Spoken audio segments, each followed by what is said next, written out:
자식이 연락을 끊고 명절에도 오지 않는 이유가 뭘까요? 내가 뭘 그렇게 잘못했나 싶으신가요? 혹시 무심코 던진 그 말 한마디 때문 아닐까요? 결혼한 자식에게 절대 해서는 안 되는 말이 있습니다. 그 말은 자식의 가슴을 찢고 부모와의 인연을 끊어내는 치명적인 독입니다. 지금부터 그 위험한 6가지 말을 공개하겠습니다. 결혼한 자식에게 절대 말하면 안 되는 첫 번째는 너도 나중에 당해봐야 안다는 말입니다. 이 말은 상처입니다. 부모의 고생을 자식에게 되갚으려는 복수처럼 들립니다. 사랑의 말로 포장되어 있지만 자식은 그 말에 감정의 문을 닫고 관계를 끊어냅니다. 지금 이 순간에도 수많은 부모가 이 말 한마디로 자식을 잃고 있습니다. 그 말이 얼마나 파괴적인지 아래 이야기를 통해 직접 확인해 보시기 바랍니다. 올해 71세의 박정숙 씨는 평생 오직 아들 하나만 바라보며 살아왔습니다. 이혼 후 친정도 남편도 없이 자식 하나만 믿고 악착같이 버텼습니다. 아들을 대학에 보내기 위해 식당 청소도 하고 새벽 빵집 아르바이트도 했습니다. 그렇게 키운 아들이 결혼했을 때 박 씨는 평생 처음으로 이제 나도 좀 쉬자고 생각했습니다. 하지만 며느리가 출산 후 우울증을 앓기 시작하면서 부부 사이에 균열이 생겼고 아들은 점점 지쳐갔습니다. 어느 날 밤 아들이 전화로 털어놨습니다. 엄마, 요즘 너무 힘들어요. 아기도 울고 와이프도 날 원망하고 회사 일은 쌓이고 그냥 도망치고 싶어요. 그 말에 박정숙 씨는 차갑게 말했습니다. 그깟 일로 힘들다는 소리 하냐? 나는 너 키우느라 하루 3시간 자며 일했어. 밥은 빚내서 먹었고 옷은 주워 입혔어. 넌 집도 있고 아내도 있잖아. 그래도 힘들어? 너도 나중에 당해봐야 알지. 그땐 내 심정 알 거다. 그날 이후 아들은 전화를 받지 않았습니다. 명절에도 연락이 없었고 생일도 지나갔습니다. 시간이 흐르고 박 씨는 손주의 100일잔치 사진을 다른 친척 SNS를 통해서야 보게 되었습니다. 자신의 며느리와 손주는 멀리 이사갔고 새 주소조차 알지 못했습니다. 난 그냥 사실 좀 섭섭했던 거지. 그렇게까지 끊을 줄은 몰랐어. 박정숙 씨는 말끝을 흐렸습니다. 하지만 이미 늦었습니다. 아들의 기억 속에 박 씨는 고통을 강요한 부모로 남아버렸습니다. 이 말이 무서운 이유는 자식에게 너도 고통을 받아야 한다는 저주처럼 들리기 때문입니다. 자식은 자신의 아픔을 털어놓은 순간 부모에게 이해받기보다는 비난받았다는 충격을 받습니다. 내가 힘들다는 고백은 내가 왜 힘드냐는 비교로 돌아오고 그 순간 자식은 더 이상 부모에게 말하지 않게 됩니다. 결혼한 자식은 하나의 독립된 삶을 사는 어른입니다. 감정을 느끼고 위로받고 싶고 공감받고 싶은 존재입니다. 그 삶을 부모의 고통과 비교하거나 되갚듯 말하면 자식은 부모와의 관계에서 죄책감이 아니라 거리를 택하게 됩니다. 결국 너도 당해봐야 한다는 말은 자식에게 부모를 외면하게 만드는 가장 결정적인 말입니다. 부모는 자식의 고통을 판단하지 말고 과거를 들추며 비교하지 말아야 합니다. 위로 없는 조언은 충고가 아니며 사랑 없는 지적은 폭력입니다. 당신이 자식에게 정말 바라는 것이 가까움이라면 이 말은 절대 꺼내지 말아야 합니다. 아무리 억울하고 고생이 많았어도 그 고생을 증명하기 위해 자식을 다치게 해서는 안 됩니다. 결혼한 자식에게 절대 말하면 안 되는 두 번째는 내가 해준 게 얼만데라는 말입니다. 이 말은 사랑을 거래로 바꾸고 부모 자식 간의 신뢰를 파괴하는 독이 됩니다. 자식이 부모에게 바라는 것은 따져지는 계산이 아닌 따뜻한 이해입니다. 그러나 이 말을 듣는 순간 자식은 더 이상 부모를 믿지 않습니다. 사랑이라는 단어가 청구서로 바뀌는 그 순간 관계는 끝나기 시작합니다. 듣는 이는 미안해지기보다 억울해지고 갚아야 할 빚 같은 인생의 숨이 막힙니다. 올해 66세인 윤정혜 씨는 자신이 평생 아들에게 쏟은 정성과 돈을 자랑스럽게 여겼습니다. 어린 시절부터 사교육을 아끼지 않았고 대학 등록금도 4년 내내 밀린 적 없었습니다. 결혼할 때도 서울 외곽에 전세금을 보태주며 이게 마지막이야 라고 말했지만 속으론 언젠가 보답받기를 기대했습니다. 문제는 아들이 결혼 후 집안에 일이 생기며 빚을 지게 되면서 시작됐습니다. 아들은 엄마에게 다시 도움을 요청했습니다. 엄마, 이번에 정말 마지막이야. 대출이 안 나와서 그런데 1,000만 원만 도와줘. 윤 씨는 잠시 침묵하더니 이렇게 말했습니다. 내가 해준 게 얼만데 아직도 나한테 손 벌리니? 너 결혼할 때 내가 보태준 전세금 기억 안 나? 대학 등록금 다 내가 냈잖아. 너한테 내가 쓴 돈만 1억은 넘는다. 이젠 그만 좀 해. 그 순간 아들의 표정은 굳었습니다. 아무 말 없이 고개를 숙였고 그 통화를 끝으로 두 사람은 한 달 넘게 연락이 끊겼습니다. 윤 씨는 뭐가 잘못됐다는 건지 모르겠어. 내가 잘 키웠고 잘해줬고 손 벌릴 때마다 도와줬는데 왜 나를 피하는 거지? 라고 혼잣말을 했습니다. 하지만 아들의 마음은 달랐습니다. 엄마는 결국 나한테 돈 쓴 걸 다 기억하고 있었구나. 그걸 다 따지고 있었구나. 이젠 내가 갚아야 할 사람으로 보이는구나라는 생각이 들었습니다. 윤정혜 씨가 쏟아부은 사랑은 고마움 대신 부담이 되어 아들의 가슴을 짓눌렀습니다. 돈으로 얽힌 사랑은 결국 벗어나고 싶은 족쇄가 된 것입니다. 내가 해준 게 얼만되는 말 속에는 너는 빚을 지고 있다는 전제가 깔려 있습니다. 자식은 그 말이 반복될수록 부모를 향한 감사보다 불편함을 느끼게 됩니다.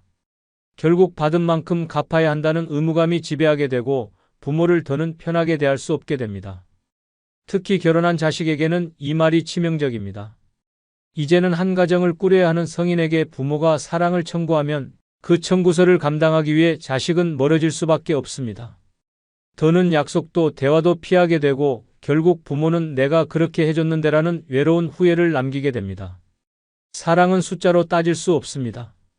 부모가 자식에게 베푼 사랑은 통장의 이체 내역이 아닙니다. 하지만 그 사랑이 계산된 말로 되돌아오면 자식은 부모를 사랑의 대상으로 보지 않고 의무의 대상으로 보게 됩니다. 그 누구도 감사의 의무를 강요당하고 싶어 하지 않습니다. 부모가 자식에게 베푼 것들은 사랑이었지 계약이 아니었습니다. 그런데 이 말 한마디가 그 모든 것을 거래로 바꿔버립니다. 만약 당신이 이 말을 한 적이 있다면 지금이라도 자식의 입장이 되어 생각해 보십시오. 내가 좋아서 해준 일이 왜 이제 와서 계산이 되는가? 그 사랑이 진심이었다면 되묻지 말아야 합니다. 그래야 그 사랑은 진짜가 됩니다. 내가 해준 게 얼만데라는 말은 절대 사랑이 아닙니다. 그것은 이별의 예고편입니다. 결혼한 자식에게 절대 말하면 안 되는 세 번째는 재산 분배는 너희들 행동 보고 결정할 거다는 말입니다. 이 말은 부모가 자식에게 주는 가장 위험한 미끼입니다. 사랑이 아니라 조건을 걸고 마음이 아니라 계산을 남깁니다. 자식의 효도를 진심으로 만들기보다 연극으로 만들고 형제 사이를 화목하게 하기는커녕 원수로 만듭니다. 이 말 한마디가 가족 전체를 무너뜨립니다. 박도연 씨는 75세 서울 은평구에서 30년 넘게 자영업을 하며 억척같이 살아온 인물입니다. 아파트 한 채와 상가 2칸을 남긴 그는 퇴직 후 유산 정리를 놓고 고민에 빠졌습니다. 딸 2, 아들 1, 셋 다 결혼했고 나름 열심히 살고 있었지만 박 씨는 유독 둘째 아들의 태도에 못마땅함을 느끼고 있었습니다. 어느 날 가족들이 모두 모인 저녁 자리에서 박 씨는 와인을 한 잔 들이킨 후 이렇게 말했습니다. 나도 이제 나이가 있고 가진 것도 많진 않지만 조금은 있다. 근데 말이지 재산 분배는 너희들이 앞으로 어떻게 행동하느냐에 따라 결정할 거다. 순간 분위기가 싸늘하게 식었습니다. 첫째 딸은 웃으며 아빠 또 그런 말 하신다라고 넘기려 했지만 말은 이미 뱉어졌습니다. 이후 가족들의 태도는 미묘하게 달라졌습니다. 막내딸은 평소보다 자주 전화를 걸었고 둘째 아들은 주말마다 아이를 데리고 집을 찾았습니다. 그러나 그 정성이라는 것이 눈에 뻔히 보이는 억지스러움이었습니다. 손자까지 대본을 외운 듯 할아버지 저 공부 열심히 할게요 라고 말했습니다. 박도연 씨는 처음엔 흐뭇했습니다. 이렇게라도 자식들이 찾아오니 좋네라고 생각했습니다. 하지만 그 평화는 오래가지 않았습니다. 어느 날 둘째 아들이 형과 함께 몰래 박 씨의 등기부등본을 떼간 사실을 알게 되면서 균열이 시작됐습니다. 아버지가 살아계신데 왜 재산을 뒤져? 그럼 형은 안 궁금해? 아버지가 누구한테 줄지 말을 그렇게 하시는데 결국 형제들끼리의 갈등은 폭발했고 장녀까지 아빠가 왜 그런 말을 했어?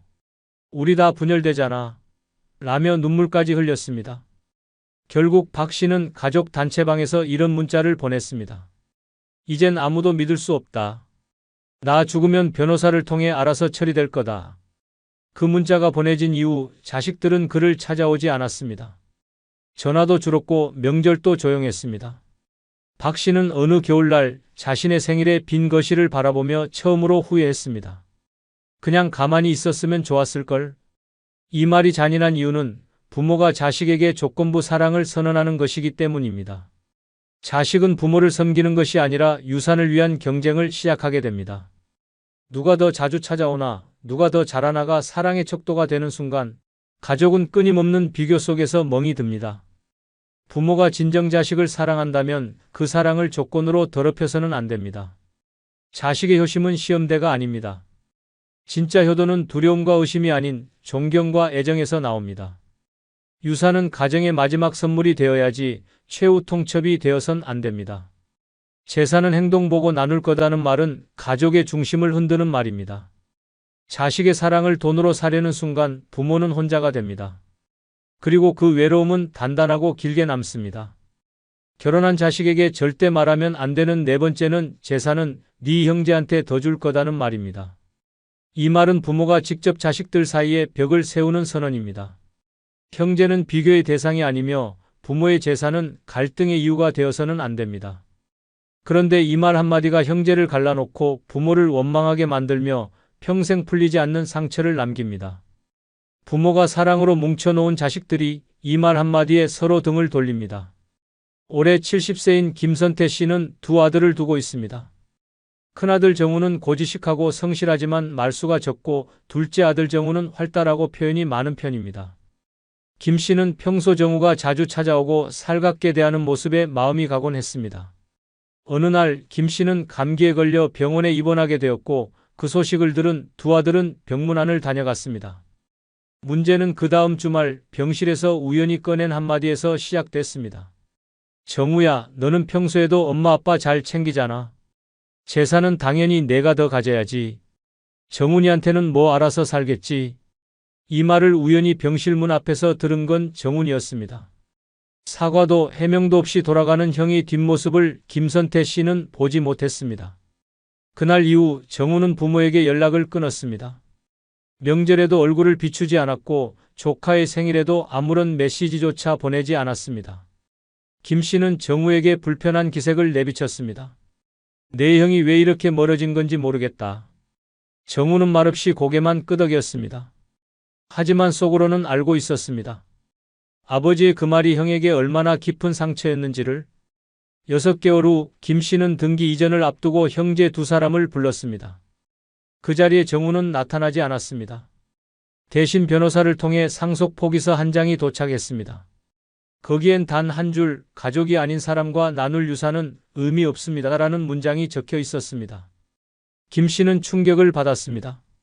내가 자식들을 이렇게 만들려고 키운 게 아닌데 늦게 후회했지만 이미 정훈의 마음은 돌아서 있었습니다. 사랑도 정이 아니라 비교와 서운함으로 얼룩졌고 그 상처는 시간이 지나도 아물지 않았습니다. 재산은 네 형제한테 더 줄 거다는 말은 단순한 편애가 아닙니다. 자식의 존재를 평가하고 사랑의 무게를 수치로 매기는 폭력입니다. 부모는 의도하지 않았다고 말하지만 자식은 그 순간부터 나는 덜 사랑받는 존재로 낙인 찍힙니다. 형제간 관계는 삐걱이고 어릴 적 추억은 모두 뒤틀립니다. 특히 결혼한 자식에게 이 말은 파괴적입니다. 가정을 책임지고 살아가는 자식에게 넌 덜 받을 자격이라는 선언은 존엄을 짓밟는 말입니다. 부모는 표현이 솔직했다고 생각할 수 있지만 자식은 평생 자신이 덜 소중했다고 기억합니다. 가족은 비교의 공동체가 아닙니다. 부모의 입에서 나오는 모든 말은 자식에게 사랑의 기준이 됩니다. 누가 더 주고 덜 주고가 문제가 아닙니다. 누가 더 사랑받고 덜 사랑받았는지가 평생 가슴에 남습니다. 지금 당신이 무심코 던진 그 말, 재산은 네 형제한테 더 줄 거다는 말이 자식의 마음을 찢고 있습니다. 부모가 자식 사이를 이간질할 권리는 없습니다. 오히려 평등과 사랑으로 품어야 할 의무가 있습니다. 그 말 한마디가 가족을 두 동강 내고 당신의 마지막을 외롭게 만들 수 있습니다. 늦기 전에 입을 다물어야 할 말, 그게 바로 이 말입니다. 결혼한 자식에게 절대 말하면 안 되는 5번째는 부모 말 안 듣더니 그 꼴 됐지라는 말입니다. 이 말은 충고가 아니라 조롱입니다. 자식이 실패했을 때 부모가 먼저 꺼내는 이 말은 위로가 아닌 비아냥으로 들립니다. 자식은 다시 일어설 힘을 얻는 게 아니라 부모로부터 버림받았다는 절망을 느낍니다. 특히 인생이 가장 힘들어졌을 때 이 말을 들으면 부모를 다시는 찾고 싶지 않게 됩니다. 말 한마디가 관계를 절단냅니다. 60대 후반의 김말순 씨는 두 딸을 키우며 평생 시장에서 채소 장사를 했습니다. 첫째 딸은 평범한 회사원으로 결혼해 안정적인 삶을 살았고, 둘째 딸은 미용사 자격증을 딴 뒤 혼자 미용실을 차렸습니다. 김 씨는 늘 첫째 딸을 자랑스러워했고, 둘째 딸에겐 늘 안정적인 게 최고다라고 말해왔습니다. 하지만 둘째 딸 지영은 다르게 살고 싶었습니다. 엄마, 나는 나만의 가게를 내고 싶어. 내가 해낼 수 있을 것 같아. 김말순 씨는 만류했습니다. 지영아, 그거 절대 쉽지 않아. 사람 상대하는 게 얼마나 힘든데. 엄마 말 들어. 하지만 지영은 고집을 꺾지 않았고 결국 1억 가까운 대출을 받아 번화가에 미용실을 열었습니다. 처음 몇 달은 잘 되는 듯 보였습니다. 하지만 갑작스러운 임대료 인상, 직원 퇴사, 경기 침체까지 겹치며 가게는 적자를 보기 시작했습니다. 지영은 결국 폐업했고 대출이 남았습니다. 그 소식을 들은 김말순 씨는 전화를 걸어 말했습니다. 꺼 봐라. 내가 하지 말랬지? 부모 말 안 듣더니 그 꼴 나는 거야. 애초에 내가 능력이 있었으면 그렇게 망했겠니? 그 순간 지영은 아무 말도 하지 못했습니다. 눈물이 나려 했지만 참았습니다. 통화를 끊고 그녀는 핸드폰을 침대에 던졌습니다. 엄마는 내가 실패하길 기다렸던 걸까? 자책과 분노, 슬픔이 한꺼번에 몰려왔습니다. 그 후 지영은 엄마에게 전화를 하지 않았습니다. 메시지도 읽지 않았고 가족 모임에도 참석하지 않았습니다. 김 씨는 서운한 마음에 첫째 딸에게 하소연했습니다. 지영이는 지 잘못은 생각 안 하고 왜 나한테 이러는지 모르겠어. 하지만 딸은 조용히 말했습니다. 엄마, 그 말은 너무 잔인했어요. 그애 지금 얼마나 힘든지 알아요? 부모 말 안 듣더니 그 꼴 됐다는 말은 절대 교훈이 아닙니다. 자식이 넘어졌을 때 내미는 손이 아니라 바닥에 박힌 채 짓밟는 말입니다. 실패한 자식에게 필요한 것은 따뜻한 격려입니다. 그런데 부모가 먼저 비웃듯 말하면 자식은 그 누구보다 큰 배신감을 느낍니다. 나는 실패도 못하는 자식인가? 부모 앞에서도 울 수 없는 자식인가? 그런 감정은 결국 관계를 멀어지게 합니다. 결혼한 자식은 이미 하나의 인생을 꾸려가는 독립된 존재입니다. 부모는 조언자이지 심판자가 아닙니다. 실패의 책임은 자식 스스로가 충분히 느끼고 있습니다. 그 아픔 위에 비아냥까지 얹으면 부모는 자식의 고통을 외면한 사람으로 기억됩니다. 부모의 말은 칼이 될 수도 약이 될 수도 있습니다. 넘어져 있는 자식에게 내 말 안 듣더니 그 꼴이라는 말은 칼끝이 됩니다. 관계를 회복하고 싶다면 그 말부터 멈추어야 합니다. 자식은 비난보다 따뜻한 눈빛 하나에 더 큰 위로를 받습니다. 부모는 자식의 아픔을 증명하려 들지 말고 품어주는 사람이 되어야 합니다. 지금 당신의 말이 자식을 외롭게 만들고 있지는 않습니까? 한순간의 비아냥이 평생의 거리가 될 수 있습니다. 결혼한 자식에게 절대 말하면 안 되는 6번째는 그렇게 커서 뭐가 되겠냐는 말입니다. 이 말은 자식의 미래를 부정하는 폭력입니다. 무심코 던진 말 한마디에 자식의 꿈은 꺾이고 자존감은 무너집니다. 특히 부모의 말은 세상의 어떤 평가보다 깊이 박힙니다. 자식은 세상 누구보다 부모의 인정이 필요합니다. 그런데 그 부모가 비웃는다면 자식은 더 이상 자신의 삶에 확신을 가질 수 없습니다. 이 말은 단순한 질책이 아니라 자식의 가능성을 죽이는 선언입니다. 이마영 씨는 올해 69세입니다. 경기 안산에서 분식집을 하며 두 아들을 키워냈습니다. 첫째는 안정적으로 회사에 다니며 결혼했고, 둘째 민수는 어려서부터 말썽도 많고 엉뚱한 구석이 많았습니다. 고등학교 때까지는 성적도 좋지 않았고 친구들과 싸움을 일삼기도 했습니다. 민수가 20살이 되던 해 부모에게 뜬금없는 이야기를 꺼냈습니다. 엄마, 나 그림 그리고 싶어. 캐릭터 디자인하는 사람이 되고 싶어. 이마영 씨는 웃었습니다. 너 그림은커녕 수학도 못하잖아. 그렇게 커서 뭐가 되겠냐? 내가 지금 장난하는 거야? 민수는 억지로 웃고 고개를 끄덕였지만 방으로 들어가며 입술을 깨물었습니다. 그날 밤 그는 자신이 오랜 시간 준비해온 그림 노트를 불에 태웠습니다. 친구들에겐 엄마가 허락 안 해. 그냥 군대 갈래. 라고 말하며 웃었지만 속은 무너졌습니다. 민수는 이후 군대에 갔고 제대 후 아무 직장에나 들어갔습니다. 마음을 붙일 데가 없었고 꿈을 포기한 채 시간만 보냈습니다.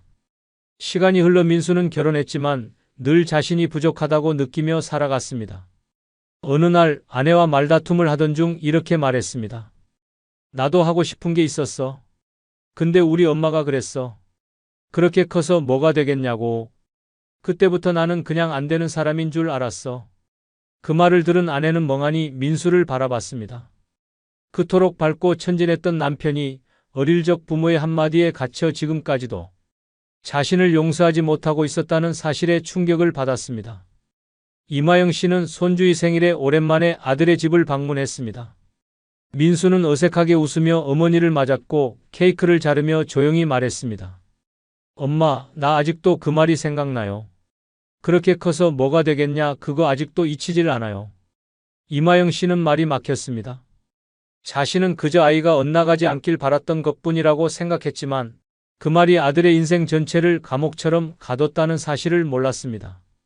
그렇게 커서 뭐가 되겠냐는 말은 조언이 아닙니다. 판단입니다. 그것도 가장 사랑받고 싶었던 존재에게 받은 부정의 말입니다. 자식은 부모의 눈을 통해 자신의 가능성을 믿게 됩니다. 그런데 그 눈이 멸시와 실망으로 가득하다면 자식은 스스로를 믿을 수 없습니다. 결혼한 자식도 여전히 부모의 인정을 갈망합니다. 하지만 부모가 과거를 들추며 조롱하거나 꿈을 비웃는 순간 자식은 그 꿈을 다시 꺼내지 않습니다. 상처는 시간이 지나도 남고 가능성은 사라집니다. 이 말은 자식의 미래를 막고 도전의 의지를 꺾습니다. 당신의 한마디가 자식의 날개를 꺾고 있을지도 모릅니다. 말은 책임입니다. 당신이 던진 말이 자식의 인생을 짓밟지 않았는지 돌아보아야 합니다. 첫 번째 증상은 눈꺼풀이 자주 떨리거나 경련이 있는 증상입니다. 여러분, 저는 부산 남구에 사는 68세 정은이입니다. 처음 그 증상을 겪은 날을 아직도 잊지 못합니다.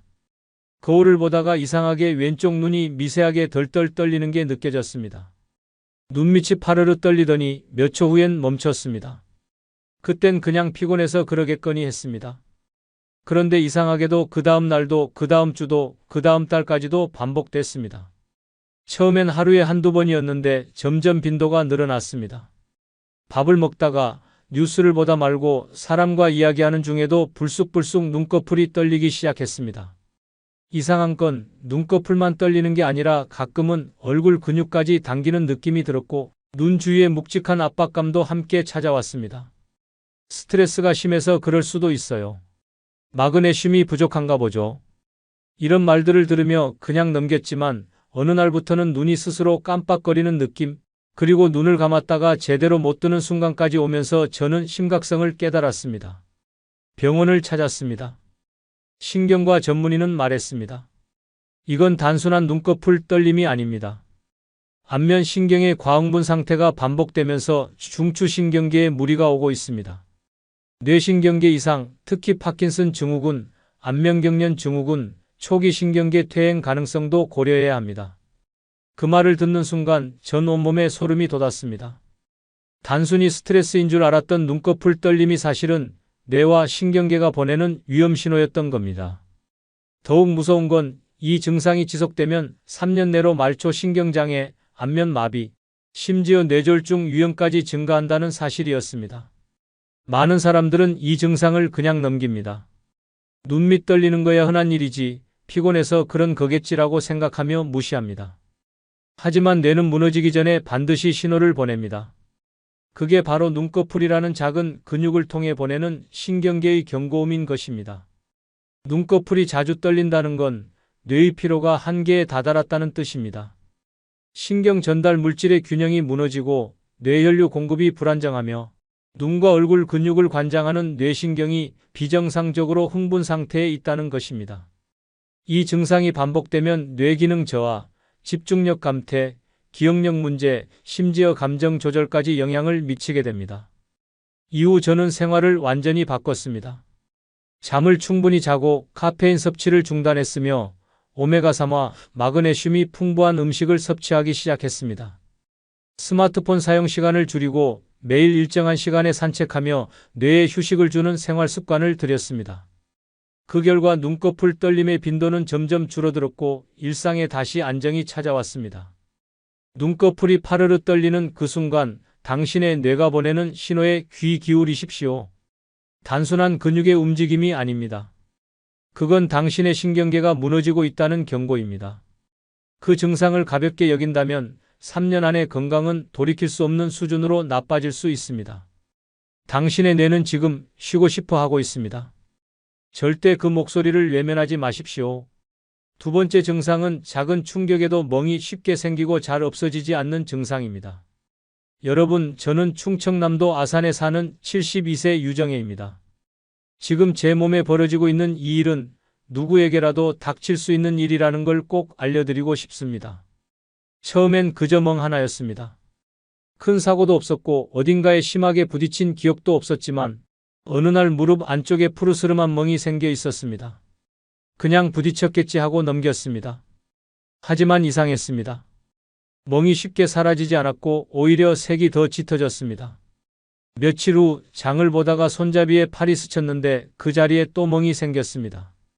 또 며칠 뒤엔 바지를 입다가 허벅지에 멍이 생겼고 잠결에 뒤척이다 침대 모서리에 부딪힌 종아리에도 선명한 멍이 생겼습니다. 그렇게 몸 곳곳에 멍이 생기고 그 멍들이 몇 주가 지나도 흐릿해지지 않는 겁니다. 하루는 화장실 거울 앞에 서서 제 팔과 다리를 들여다보는데 거울 속에 있는 건 내 몸이 아니라 상처투성이의 경고등처럼 보였습니다. 그제야 겁이 났습니다. 그리고 병원을 찾았습니다. 피검사와 간 기능 검사를 받은 뒤 의사 선생님의 표정이 변하는 걸 보았습니다. 지금 혈소판 수치가 많이 떨어져 있고 혈관 탄력도 좋지 않습니다. 간 수치도 기준치를 넘었습니다. 이 상태가 계속되면 단순한 멍을 넘어서 뇌출혈 위험까지 있습니다. 그 말을 듣는 순간 숨이 막혔습니다. 그동안 왜 이렇게 쉽게 피곤했는지, 왜 머리가 자주 띵했는지, 왜 다리에 힘이 없었는지 모든 게 설명됐습니다. 저는 그냥 나이 들어서 그렇다고 생각했지만 내 몸은 이미 안에서부터 천천히 무너지고 있었던 겁니다. 작은 멍 하나가 보내던 경고를 저는 무시했고 그 대가는 생각보다 훨씬 무서웠습니다. 그리고 충격적인 말을 들었습니다. 이런 증상이 계속되면 앞으로 3년 안에 심각한 건강 악화가 올 수 있습니다.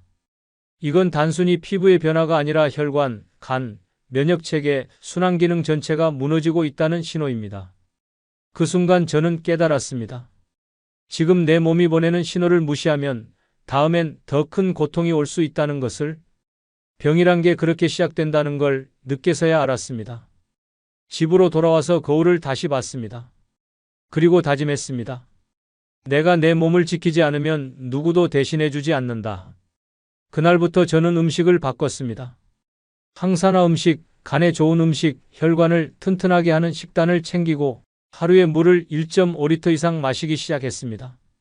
강한 운동은 하지 않지만 걷기와 스트레칭은 매일 빠지지 않고 합니다. 처음엔 몸이 금세 바뀌지 않았지만 2달쯤 지나자 기분이 달라졌습니다. 눈이 더 또렷해졌고 아침에 몸이 덜 무거워졌습니다. 그리고 몇 달 후 멍이 생기더라도 금방 사라지는 걸 보았습니다. 저는 제 몸이 다시 살아나고 있다는 걸 느꼈습니다. 작은 충격에도 멍이 쉽게 생기고 오래 남는 증상은 절대 무시해서는 안 됩니다. 나이 탓이라고 넘기지 마십시오. 그건 몸이 외치고 있는 절박한 경고입니다. 이대로 두면 3년 내에 심장, 간, 면역 시스템 전체가 무너질 수 있습니다. 지금 당신의 팔, 다리, 복부에 생긴 그 멍 하나가 조용히 당신의 생명을 위협하고 있을지도 모릅니다. 저처럼 멍 하나에 흔들리지 마십시오. 무너지는 몸을 지킬 수 있는 사람은 오직 당신 자신뿐입니다. 지금이 마지막 기회일 수 있습니다. 절대 늦지 마십시오. 세 번째 증상은 자는 동안 3번 이상 화장실에 가고 잠이 자주 끊기는 증상입니다. 여러분, 저는 경북 구미에 사는 71세 최인숙입니다. 요즘 제 삶은 낮보다 밤이 더 지옥 같습니다. 분명 피곤해서 눈을 감았는데 새벽 1시, 2시, 3시, 또 4시. 한밤중에 3번, 많게는 4번씩 화장실에 가느라 잠을 제대로 못 잡니다. 침대에 눕는 순간부터 긴장이 시작됩니다. 언제쯤 또 소변이 마려울지, 몇 시쯤 또 눈이 떠질지 예측 불허의 전쟁이 시작됩니다. 처음엔 물을 너무 많이 마셔서 그런가 싶었습니다. 그래서 저녁엔 수분 섭취도 줄였고 카페인도 끊었습니다. 그런데도 새벽이면 어김없이 방광이 울립니다. 겨우 눈을 붙이면 또 요의가 밀려오고 거실 불을 켜고 더듬거리며 화장실로 가는 그 10m가 너무나 길게 느껴집니다. 화장실을 다녀온 뒤에도 금방 잠이 들지 않아 뒤척이기를 반복했고 새벽에만 3번 이상 깼다는 걸 아침에야 깨닫게 됩니다. 하루 이틀도 아니고 이런 밤이 몇 달씩 이어지자 낮엔 멍한 정신으로 하루를 보내야 했고 기억력도 흐려졌습니다. 가스레인지를 켜놓고 불을 껐는지 기억이 안 나기도 했고 약을 먹었는지도 헷갈리기 시작했습니다. 손주 이름이 갑자기 떠오르지 않거나 전화번호가 생각이 안 나 깜짝 놀란 날도 있었습니다. 그제야 저는 심각성을 느끼고 병원을 찾았습니다. 검진 결과는 충격적이었습니다. 야간요 증상이 반복된다는 건 단순한 노화 현상이 아닙니다. 지금 상태는 심장 기능 저하와 신장 부담이 함께 진행되고 있고 수면의 질이 무너진 상태라 인지 기능과 면역력도 빠르게 떨어지고 있습니다. 그 말은 마치 제 몸이 매일 밤 무너지고 있다는 뜻이었습니다. 잠은 단순한 휴식이 아니라 내 몸을 회복시키는 유일한 시간인데 그 회복의 시간이 매일 끊기고 있다는 것. 그 순간 저는 침대 위에 누워있던 제 모습이 병으로 가는 통로 위에 놓인 사람처럼 느껴졌습니다. 의사는 덧붙였습니다. 지금부터라도 수면 리듬을 바로잡고 방광과 심장, 신장 기능을 함께 관리하지 않으면 3년 안에 건강이 급속도로 나빠질 수 있습니다. 고혈압, 심부전, 신장질환, 심하면 인지기능 저하까지 진행될 수 있습니다. 사실 밤에 소변 자주 보는 거야 나이 들면 다 그렇다고 말하는 사람들이 많습니다. 그런데 그건 틀린 말입니다. 절대 그렇지 않습니다. 자는 동안 3번 이상 화장실에 간다는 건 명백히 몸속에 이상이 생겼다는 경고입니다. 낮 동안 빠져나가지 못한 수분이 밤새 몰리거나 방광을 조절하는 자율신경이 무너졌다는 신호입니다. 그리고 무엇보다 무서운 건 잠의 질이 끝없이 무너진다는 점입니다. 수면이 깨질 때마다 우리 몸은 스트레스를 받고 교감신경이 자극되며 심장은 과하게 뛰고 체온 조절과 면역 기능이 떨어집니다. 이 상태가 반복되면 우리 몸은 낮에도 회복하지 못하고 만성 염증과 내장 기능 저하로 이어집니다. 이 증상을 방치하지 않기 위해 저는 3가지를 바꿨습니다. 첫째, 저녁 식사 시간을 앞당겨 소변 생성 부담을 줄였고, 둘째, 취침 2시간 전부터 물 섭취를 중단했습니다. 셋째, 매일 일정한 시간에 자고 일어나는 생활을 철저히 지켰습니다. 그리고 가장 중요한 것, 단순히 소변 문제로 보지 않고 내 몸 전체의 균형을 무너뜨리는 중대한 신호로 인식하기 시작한 것입니다. 지금 당신이 밤마다 뒤척이고 있다면 그건 단순한 노화가 아닙니다. 내 몸이 고장나고 있다는 치명적인 경고입니다. 3년이라는 시간 결코 길지 않습니다. 몸이 보내는 이 조용한 비명, 지금 듣지 않으면 늦습니다. 4번째 증상은 최근 몇 달 사이 이유 없이 체중이 빠르게 줄어드는 증상입니다. 여러분, 저는 전북 정읍에 사는 69세 박영남입니다. 평소엔 음식도 잘 먹고 살도 쉽게 안 빠지는 체질이라 늘 배가 살짝 나와 있었습니다. 그런데 이상했습니다. 올해 봄쯤부터 바지가 헐렁해졌고 거울을 보면 턱선이 살아나는 느낌까지 들었습니다. 살이 빠지니까 보기 좋네라는 말을 듣기도 했습니다. 솔직히 기분이 나쁘진 않았습니다. 그런데 그 변화가 이상할 만큼 빠르게 찾아왔습니다. 고작 2달 사이 체중이 5kg 넘게 빠졌고 허벅지와 팔뚝이 눈에 띄게 얇아졌습니다. 저는 다이어트를 한 적도 없고 운동량도 똑같았으며 식사도 늘 하던 대로 했습니다. 속으로는 이 나이에 자연스럽게 살이 빠지니 복이다 싶었지만 몸이 점점 더 피곤해졌고 머리가 멍해지는 날도 늘었습니다. 그러던 어느 날 아침 양치하다 거울을 봤는데 제 얼굴이 달라져 있었습니다. 광대뼈가 더 튀어나왔고 눈밑이 꺼져 있었습니다. 아무리 피곤해도 이 정도는 아니었기에 결국 병원을 찾았습니다. 여러 가지 검사를 했고 혈액 검사와 초음파, 내시경까지 진행됐습니다. 그리고 며칠 뒤 의사는 말했습니다. 간 기능 수치가 좋지 않습니다. 위와 췌장 상태도 정밀 검사가 필요합니다. 갑상선 기능이 비정상적으로 항진되어 있을 가능성도 있습니다. 그 말을 듣는 순간 등골이 오싹해졌습니다. 단순히 보기 좋아진 줄 알았던 내 몸이 사실은 안에서부터 무너지고 있었던 겁니다. 의사는 덧붙였습니다. 이유 없는 체중 감소는 가장 위험한 증상 중 하나입니다. 암, 당뇨, 심부전, 갑상선 질환, 심지어 신경계 질환의 초기 징후일 수 있습니다.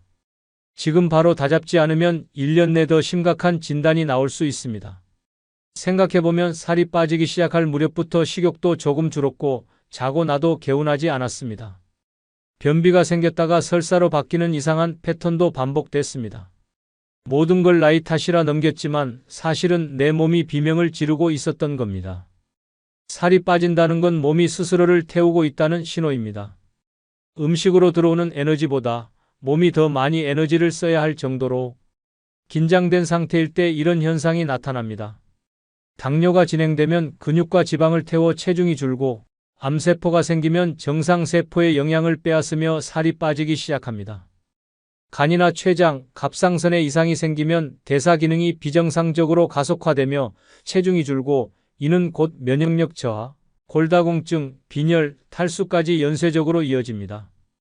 이런 증상을 느끼는 순간 가장 먼저 해야 할 것은 무조건 병원입니다. 혈액 검사, 갑상선 기능 검사, 간 기능 검사, 혈당 수치를 확인해야 하고 필요시 영상 검사도 받아야 합니다. 절대 보기 좋아졌다는 말에 속아 넘기지 말아야 합니다. 60세 이후 갑작스러운 체중 감소는 명백한 이상 신호입니다. 지금 내가 먹는 음식의 양이 그대로인데 살이 빠지고 있다면 그것은 몸 안 어딘가가 고장 났다는 뜻입니다. 체중이 빠진다는 건 단순한 숫자의 변화가 아닙니다. 근육이 사라지고 면역이 무너지고 장기 기능이 쇠퇴하고 있다는 의미입니다. 특히 3개월 사이 5kg 이상 빠졌다면 당장 건강검진을 받아야 합니다. 지금 거울 속 당신이 날씬해졌다고 웃고 있다면 그 웃음 뒤에 숨어있는 건강 붕괴의 전조를 의심해야 합니다. 몸이 말라간다는 건 곧 생명이 줄어든다는 신호입니다. 절대 무시하지 마십시오. 지금이 당신의 건강을 지킬 마지막 기회일 수 있습니다. 5번째 증상은 말할 때 자꾸 단어가 생각나지 않고 말이 끊기는 증상입니다. 여러분, 저는 인천 부평에 사는 70세 장정자입니다. 지금부터 제가 겪은 일이 얼마나 무섭고 또 얼마나 많은 분들이 겪고 있을지 꼭 전하고 싶습니다. 몇 달 전부터 이상한 일이 생기기 시작했습니다. 친구와 통화를 하던 중이었습니다. 아, 그거 뭐더라? 그거 있잖아. 음식할 때 쓰는 하얀 가루하고 멈췄습니다. 소금이라는 단어가 머릿속에서 날아가 버린 겁니다. 순간 당황해서 웃으며 넘겼지만 전화를 끊고 나서 소름이 돋았습니다. 내가 소금을 몰라서가 아니었습니다. 너무나 익숙한 단어였는데 말이 목구멍에서 끊긴 것처럼 막혀버렸던 겁니다. 그날 이후로 그런 순간이 계속 찾아왔습니다. 가족과 대화하다가 그 배우 있잖아. 유명한 사람 갑자기 생각이 안 나네라며 말을 더듬었고 TV를 보면서도 출연자 이름이 떠오르지 않아 답답했습니다. 머릿속에는 분명히 떠오르는데 입이 따라주질 않는 이상한 느낌. 단어 하나가 생각나지 않아 한 문장이 끊기고 결국 하고 싶었던 말을 흐지부지 마무리하는 일이 늘어났습니다. 처음엔 스트레스 탓이라고 생각했습니다. 잠을 못 자서 그런가, 피곤해서 그러나 싶었습니다. 하지만 점점 그 횟수가 늘어나자 무서움이 몰려왔습니다. 병원을 찾았고 신경과에서 검사를 받았습니다. 의사의 말은 충격적이었습니다. 경미한 언어 기억 장애가 시작됐고 인지기능 저하가 진행 중입니다. 이대로 방치하면 3년 내 치매 가능성이 있습니다. 그 말을 듣는 순간 머리가 얼얼해졌습니다. 나는 아직 일상생활을 하고 있고 주변 사람들과 잘 지내고 있다고 생각했는데 그게 착각이었고 방심이었다는 걸 그제야 알았습니다. 단어가 떠오르지 않는다는 건 단순한 건망증이 아닙니다. 기억을 저장하고 불러오는 뇌의 기능에 이상이 생겼다는 직접적인 신호입니다. 특히 자주 쓰는 단어, 익숙한 단어, 이름 같은 정보가 갑자기 기억나지 않는 경우는 뇌의 해마 기능이 약해지고 있다는 증거입니다. 해마는 단기 기억을 장기 기억으로 옮기는 핵심 기관이며 여기가 무너지면 치매는 시간 문제입니다. 이 증상이 무서운 이유는 대다수가 그 시작을 그냥 피곤해서 그런가 보다라며 넘긴다는 점입니다. 그리고 1년, 2년이 지나 뚜렷한 인지 저하가 시작됐을 때는 이미 돌이키기 어려운 단계로 진입하게 됩니다. 지금 말을 하다 자꾸 멈춘다면, 단어가 목 끝까지 왔다가 사라진다면 이건 무심코 넘길 가벼운 문제가 아닙니다. 뇌세포가 경고음을 보내고 있다는 증거입니다. 뇌는 쓰지 않으면 급속히 퇴화하고 기억은 복구가 아닌 점진적 소멸로 이어집니다. 이 증상을 느꼈다면 지금부터 반드시 바꿔야 할 것이 있습니다. 첫째, 하루 20분 이상 독서나 글쓰기를 하며 언어 자극을 꾸준히 주는 것입니다. 둘째, TV나 스마트폰 대신 사람과의 대화를 늘리는 것입니다. 셋째, 충분한 수면과 수분, 항산화 영양소를 포함한 식습관 개선이 필요합니다. 특히 블루베리, 견과류, DHA가 풍부한 음식은 뇌신경 보호에 효과적입니다. 그리고 무엇보다 중요한 건 이 증상을 부끄러워하거나 숨기지 말아야 한다는 것입니다. 지금 이 순간 단어 하나가 막혔다는 이유로 입을 닫아버리면 뇌는 더 빠르게 다칩니다.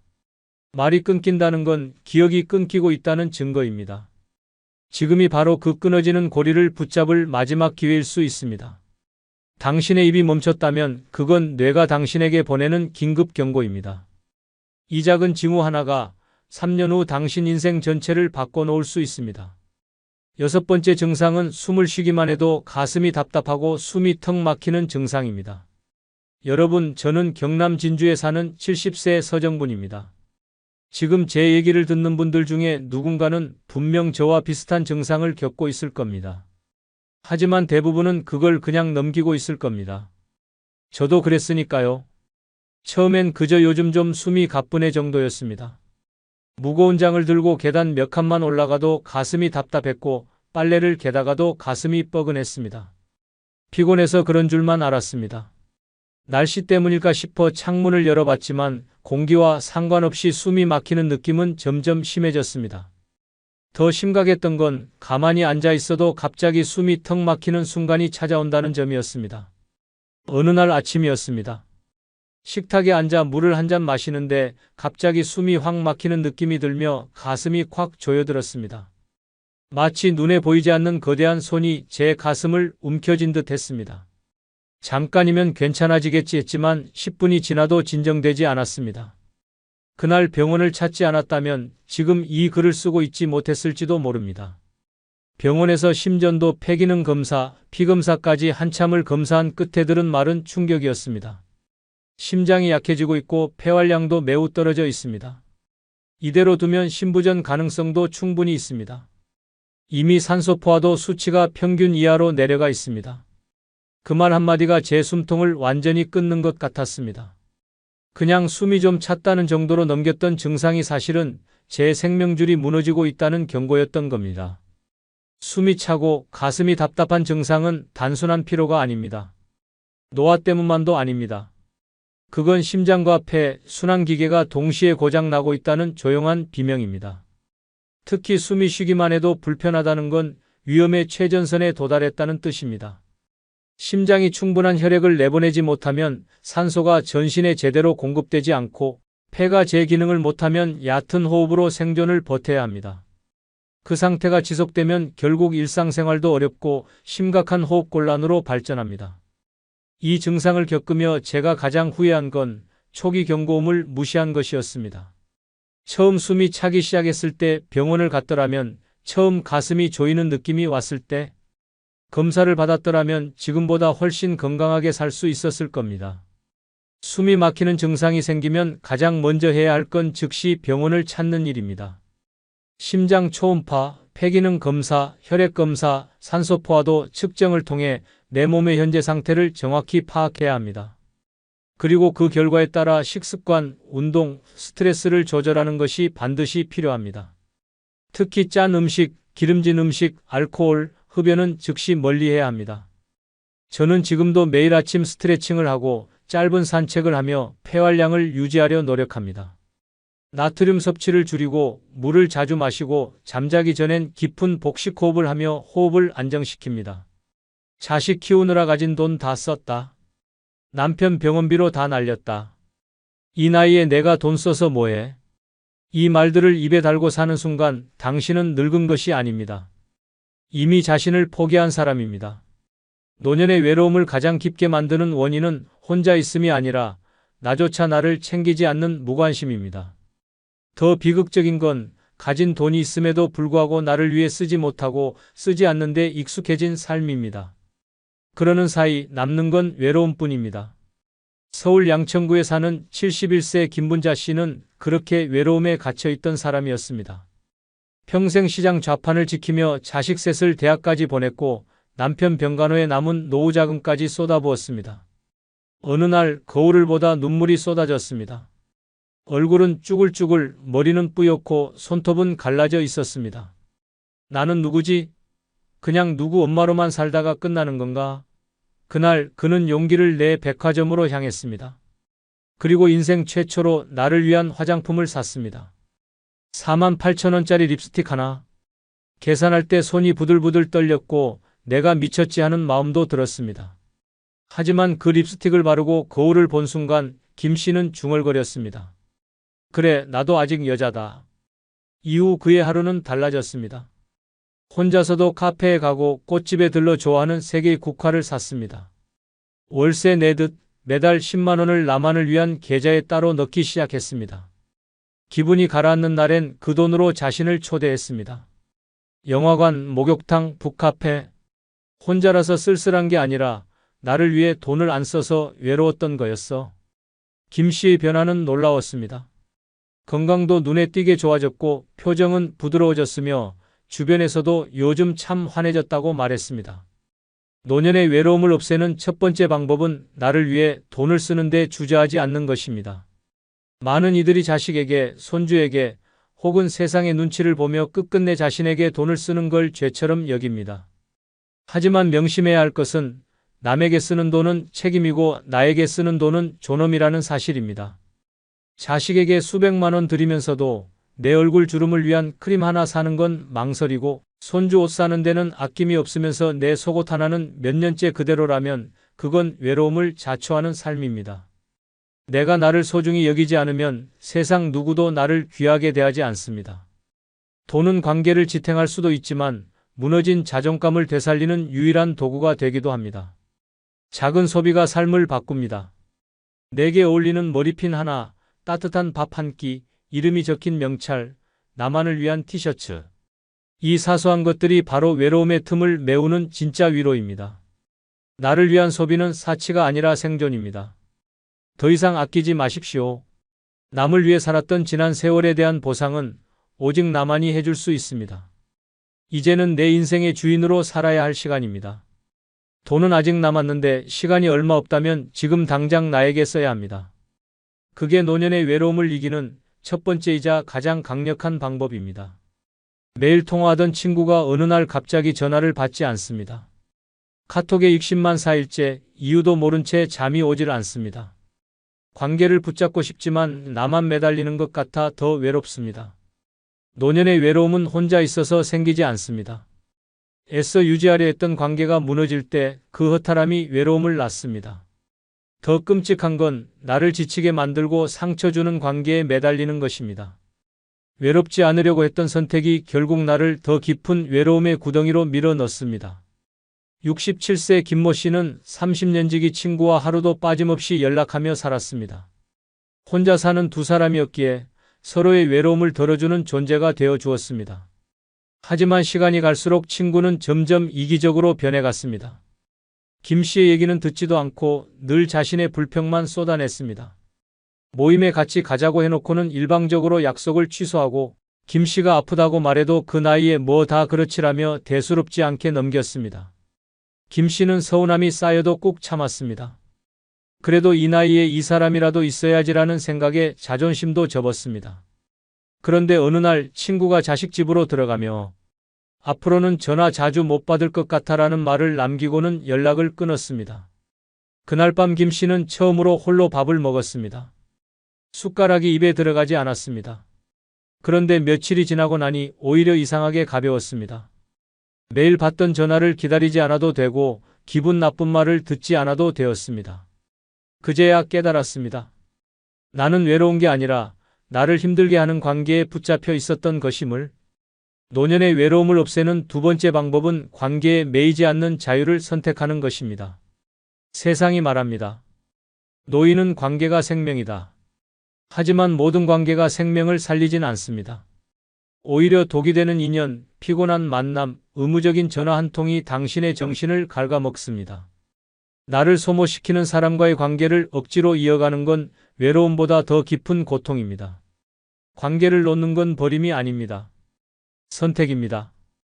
좋은 관계는 당신을 가볍게 만들고 나쁜 관계는 당신을 무겁게 합니다. 함께 있어도 지치고 전화 한 통이 하루를 망치게 만든다면 그건 끊어야 할 신호입니다. 혼자 밥 먹는 것이 창피한 게 아닙니다. 기분 나쁜 말 들어가며 누군가와 억지로 식사하는 것이야말로 자존심을 갉아먹는 일입니다. 당신을 있는 그대로 인정해주는 사람과만 연결되어도 충분합니다. 수십 명의 얕은 인연보다 자신과의 진한 관계가 외로움을 막는 데 훨씬 강력합니다. 적막한 시간이 두려워도 그 안에서 진짜 나와 마주하는 법을 익히면 점점 평화로워집니다. 그 사람 없으면 나는 어떻게 살아? 이 말이 아니라 그 사람 없어도 나는 잘 살아. 이 말을 입에 올릴 수 있을 때 진짜 외로움은 당신에게서 도망칩니다. 관계의 끈은 강제하는 것이 아닙니다. 놓아도 괜찮습니다. 노년의 자유는 관계에서 벗어나는 순간 시작됩니다. 그리고 그 자유는 외로움을 이겨낼 수 있는 가장 강력한 선물입니다. 남편이 죽고 나서 나는 매일 장례식을 치릅니다. 자식이 떠난 뒤 내 하루는 멈춘 시계처럼 굳어버렸습니다. 이젠 아무 의미 없다. 난 그냥 남겨진 사람일 뿐이다. 이런 말을 되뇌는 순간 삶은 철창 없는 감옥으로 바뀝니다. 떠난 사람의 뒷모습만 바라보다 보면 지금 내 앞에 있는 사람, 나를 위해 여전히 존재하는 사람들조차 볼 수 없게 됩니다.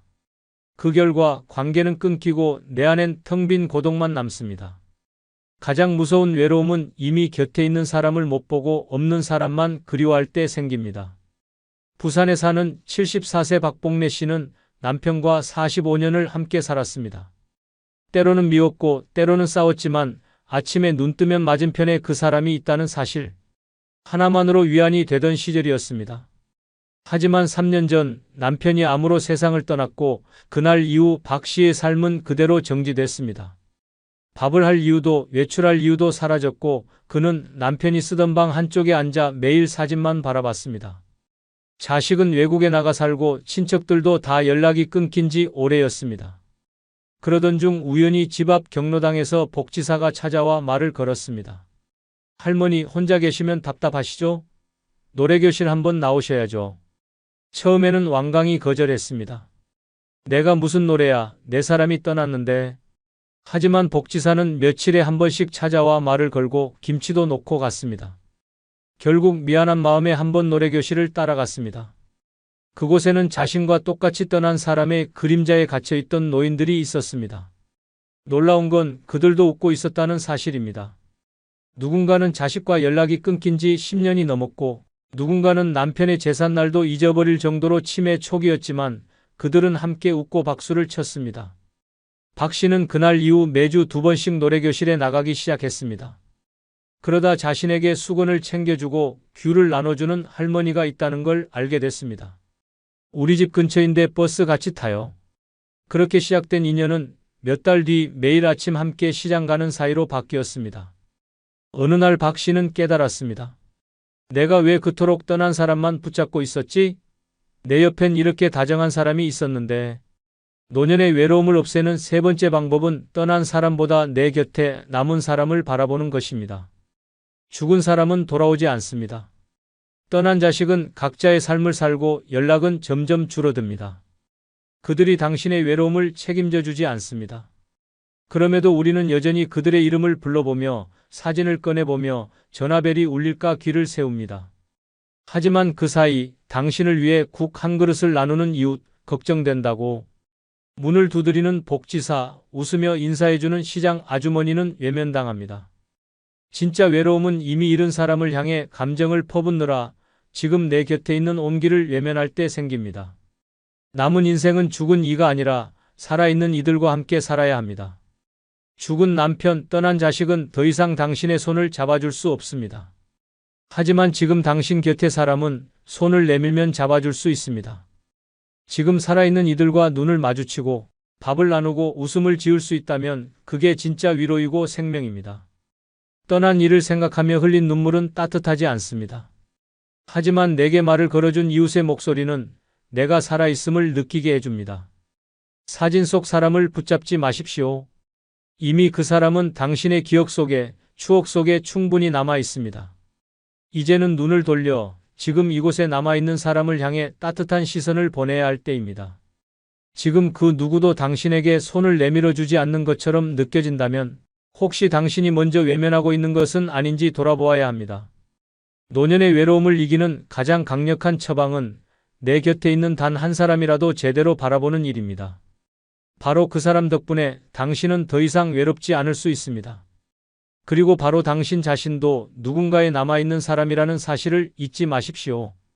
혼자라서 외로운 게 아니라 나를 돌보지 않아서 외로운 거였어요. 서울 은평구에 사는 70세 조영자 씨는 몇 년 전까지 자주 쓰러졌습니다. 아침밥도 대충 때우고 외출은 일주일에 한 번도 하지 않았습니다. 머리는 늘 부스스했고 손톱은 까맣게 때가 껴 있었습니다. 누가 봐도 방치된 사람의 모습이었습니다. 남편은 10년 전 세상을 떠났고 두 자녀는 연락도 뜸했습니다. 나는 왜 사는 걸까? 라는 질문이 매일 아침 눈을 뜨는 이유가 되었고 그 질문은 하루 종일 외로움이라는 회초리로 자신을 때렸습니다. 그러던 어느 날 거울 앞에 섰다가 경악했습니다. 퀭한 눈, 굳어버린 인상, 떡진 머리. 자신이 마치 다큐멘터리에 나오는 고립 노인처럼 느껴졌습니다. 그날부터 조 씨는 매일 아침 거울을 보며 오늘은 나를 챙기자고 다짐했습니다. 처음 한 건 얼굴에 로션을 바르는 일이었습니다. 그 다음 날은 정리된 옷을 꺼내 입었고 그 다음은 손톱을 다듬었습니다. 그렇게 며칠 지나자 거울 속 표정이 조금씩 달라졌습니다. 조 씨는 이후 동네 건강센터의 체조 프로그램에 등록했습니다. 뻣뻣했던 몸이 조금씩 풀리면서 주변 사람과도 눈을 마주치기 시작했습니다. 점심은 꼭 챙겨 먹고 주 1회 목욕탕도 가고 가끔은 동네 꽃가게에 들러 가장 마음에 드는 꽃을 한 송이 사서 집에 꽂아두었습니다. 놀랍게도 누군가에게 연락하지 않아도 누가 찾아오지 않아도 더 이상 외롭지 않았습니다. 몸과 마음을 스스로 챙기니 외로움이 찾아올 틈이 줄어들었습니다. 노년의 외로움을 없애는 네 번째 방법은 스스로를 챙기는 습관이 외로움의 해답이라는 사실을 깨닫는 것입니다. 많은 이들이 외로움을 타인의 부재에서 찾지만 실상은 자기 자신에 대한 무관심에서 비롯됩니다. 아침을 허투루 때우고 운동은커녕 거울 한번 들여다보지 않고 방 안에만 갇혀 지내면 외로움은 반드시 깊어집니다. 스스로를 챙긴다는 건 단순한 외모 관리나 식사 문제가 아닙니다. 나는 가치 있는 사람이다라는 신호를 스스로에게 보내는 일입니다. 나를 존중하고 나를 정성껏 다뤄줄 때 타인에게도 나를 소중히 대하라는 메시지를 자연스럽게 전하게 됩니다. 이는 자존감을 회복시키고 내면의 외로움을 자연스럽게 몰아내는 힘이 됩니다. 아무도 나를 챙겨주지 않는다고 한탄하기 전에 내가 나를 챙기고 있는지를 먼저 살펴야 합니다. 하루에 단 10분이라도 자신에게 집중하는 시간, 그 10분이 외로움을 막는 방파제가 됩니다. 로션 한번 바르지 않은 얼굴은 사람을 피하게 만들고 제대로 된 한 끼를 챙기지 않은 식탁은 마음마저 굶주리게 만듭니다. 반대로 작은 습관 하나가 인생을 바꿉니다. 외롭다고 말하면서도 자신을 가장 외롭게 만든 사람이 바로 자기 자신일 수 있습니다. 외로움을 이기는 가장 확실한 방법은 결국 내 안에 있습니다. 스스로를 챙기면 외로움은 더 이상 나를 지배하지 못합니다. 이제는 타인이 아니라 내가 나를 보살펴야 할 시간입니다. 밥 한 끼 같이 먹어줄 사람도 없는데 내가 누구한테 뭘 도와주겠어요?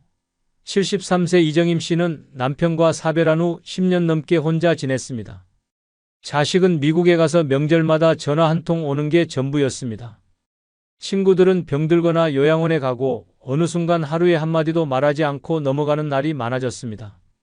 TV 소리만 하루 종일 울리고 전자레인지 돌아가는 소리가 유일한 생명의 징후처럼 들렸습니다. 그렇게 3년째 그는 마음까지 병들었습니다. 그냥 아무도 없구나. 나는 세상에서 투명한 존재구나. 그게 매일의 결론이었습니다. 그러던 어느 날 구청 복지팀에서 전화가 왔습니다. 할머니, 마을 도시락 배달 자원봉사자로 참여해 보시겠어요? 처음엔 어이없다고 생각했습니다. 내가 남 도와줄 처지가 아닌데 봉사는 무슨 봉사야. 하지만 전화를 끊고 나니 이상하게 그 말이 자꾸 맴돌았습니다. 도시락 배달이라는 말이 마치 세상이 자기를 다시 불러주는 느낌처럼 느껴졌습니다. 결국 며칠 후 그는 조심스레 봉사에 참여했습니다. 노인정, 독거노인 가정에 도시락을 전달하면서 고마워요. 얼굴 보니 좋네라는 말을 들었을 때 이상하게 가슴이 따뜻해졌습니다. 하루는 도시락을 건넨 할아버지가 손을 꼭 잡으며 말했습니다. 할머니, 오늘 이렇게 사람 얼굴 봐서 참 좋아요. 그 말을 듣고 돌아오는 길에 이정임 씨는 혼자 울었습니다. 봉사를 통해 타인을 위로하러 간 줄 알았는데 정작 위로받은 건 자기 자신이었습니다. 매주 그 일을 하면서 그는 삶의 이유가 생겼습니다. 시간 맞춰 일어나고 옷차림을 챙기고 누군가를 만나러 간다는 사실이 일상의 생기를 불어넣었습니다. 그리고 무엇보다 쓸모있는 사람이라는 자존감이 되살아났습니다. 노년의 외로움을 없애는 5번째 방법은 자원봉사는 타인보다 오히려 나를 위로한다는 사실을 받아들이는 것입니다. 대부분의 노인은 자신이 이제 사회에서 역할을 잃었다고 느낍니다. 가족에게도 세상에게도 더 이상 필요한 존재가 아니라고 착각하게 됩니다. 그러나 자원봉사는 이런 잘못된 인식을 깨뜨리는 강력한 반전입니다. 도움받는 사람은 물론 감사하지만 도움을 주는 사람 또한 자기 존재감을 회복하게 됩니다. 누군가를 위한 행동이 결국 내 삶의 목적을 부여하고 내 마음에 따뜻함을 심어주는 결과로 돌아옵니다. 특히 노년기에 느끼는 외로움은 무력감과 쓸모없음에서 비롯됩니다. 자원봉사는 그런 감정을 정면으로 부수는 도구입니다. 거창한 활동일 필요는 없습니다. 밥 한 끼 나르는 일, 장 보러 같이 가주는 일, 도서관에서 책 정리하는 일도 충분합니다. 단 몇 시간의 봉사활동이 하루 종일 TV에 기대 사는 삶을 뒤흔들 수 있습니다. 타인을 챙기면서 오히려 나를 치유하게 됩니다. 타인의 미소를 보며 나도 웃게 되고 감사 인사를 들으며 나의 존재 가치를 되새기게 됩니다. 자원봉사는 남을 위한 일이 아니라 내 마음을 지키기 위한 선택입니다. 외로움을 이기는 가장 직접적이고도 따뜻한 방법입니다. 이제는 아무도 나를 필요로 하지 않는다고 느낀다면 바로 그 순간이 자원봉사를 시작해야 할 때입니다. 내가 누군가에게 위로가 되는 순간 내 외로움도 사라지기 시작합니다. 내가 뭘 배워? 이제 다 늙어서 뇌도 굳었는데. 74세 박정순 씨는 평생 배움과 거리가 먼 삶을 살아왔습니다. 초등학교 4학년 때 학교를 그만두고 시장에 나가 일을 시작했습니다. 결혼 후에는 아이 셋 키우느라 정신없이 살았고 남편 뒷바라지에 집안일까지 쉴 틈이 없었습니다. 자식들 대학 보낼 때는 나는 공부 못해도 괜찮다고 자기 위안을 삼았지만 사실은 글을 못 읽는 수치심에 항상 눌려 살았습니다. 병원 진료표도 읽지 못했고 ATM 사용법도 몰라 늘 창구에서 눈치를 봐야 했습니다. 그러던 어느 날 우연히 마을 복지관에서 노인문 애교실 홍보지를 보게 되었습니다. 처음엔 그냥 지나쳤습니다. 지금 와서 공부해서 뭐해? 싶었기 때문입니다. 그런데 집에 와서 그 종이를 찢지 못하고 계속 바라봤습니다. 이 나이에 내가 뭔가를 다시 시작해도 될까? 라는 생각이 머릿속에서 떠나지 않았습니다. 결국 그 다음 주 월요일 그는 떨리는 손으로 복지관 문을 열었습니다. 칠판 앞에 앉은 순간 숨이 턱 막히고 땀이 났습니다. 그러나 선생님이 이렇게 말했습니다. 여기 오신 순간부터 이미 대단하신 겁니다. 겁은 두고 오셨어요. 첫날은 가나 다 쓰는 것도 버거웠습니다. 옆자리 할머니가 잘한다고 칭찬해 줄 때마다 눈물이 핑 돌았습니다. 한 달이 지나자 자기 이름을 또박또박 쓸 수 있게 되었고 3달 후에는 핸드폰 문자도 읽을 수 있게 되었습니다. 정순아 사랑해라는 손주의 문자에 나도 사랑해라고 직접 답장했을 때 그는 처음으로 외롭지 않다고 느꼈습니다. 배움을 시작하고 나서 그의 하루는 다시 생기가 돌기 시작했습니다. 약봉지를 읽을 수 있다는 것만으로도 삶이 안전해졌고 사람들과 대화도 자신 있게 하게 되었습니다. 노년의 외로움을 없애는 6번째 방법은 배움에 대한 두려움을 내려놓는 것입니다. 많은 노인들이 이 나이에 무슨 공부냐며 스스로를 가로막습니다. 하지만 그 말 속에는 나는 늙었고 쓸모없다는 자기 부정이 숨어 있습니다. 배움을 포기하는 순간 세상과의 연결고리도 끊어집니다.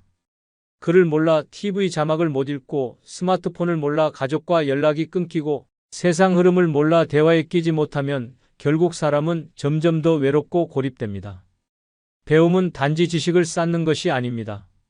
나는 아직 살아있고 발전할 수 있는 존재다는 확신을 주는 행위입니다. 특히 노년에 시작하는 배움은 자존감을 회복하고 외로움을 밀어내는 강력한 방패가 됩니다. 새로운 것을 알아가는 기쁨, 모르는 것을 묻는 용기, 그리고 배운 것을 써보는 자신감이 삶의 활력을 되살립니다. 무언가를 배우는 순간 우리는 더 이상 과거에 머무르지 않게 됩니다. 새로운 기술, 새로운 사람, 새로운 기회가 들어오고 외로움 대신 설렘이 자리합니다. 한글 공부든 스마트폰 사용법이든 그림 그리기든 어떤 것이든 좋습니다. 중요한 건 두려움을 내려놓고 한 발 내딛는 용기입니다. 배움의 길은 젊은이들만의 전유물이 아닙니다. 배움 앞에서 늙음은 변명이 아닙니다. 외로움을 이기는 가장 지적인 방법, 그것이 바로 배우는 삶을 선택하는 것입니다.